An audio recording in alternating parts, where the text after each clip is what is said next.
Kertas siasatan berhubung isu penyiaran ilustrasi jalur gemilang yang tidak lengkap tanpa bulan sabit di muka hadapan akhbar Sinchu Daily telah diserahkan ke Pejabat Peguam Negara.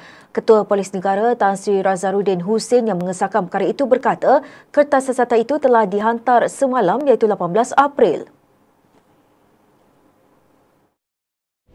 Beliau memaklumkan hasil siasatan awal mendapati pihak akhbar memberikan alasan insiden berlaku disebabkan kesilapan teknikal.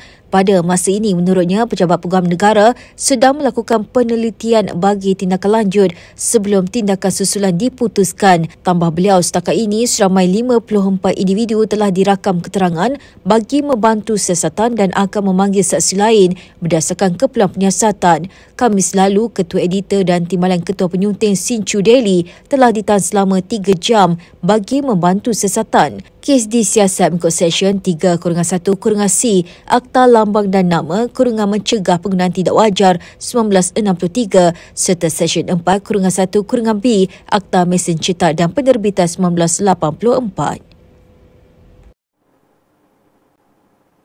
Polis sedang mencari pembeli kereta Hyundai Sonata bagi membantu siasatan kemalangan seorang individu ditemui rentung di kilometer 65.4 Lebuh Raya Utara Selatan arah utara malam tadi.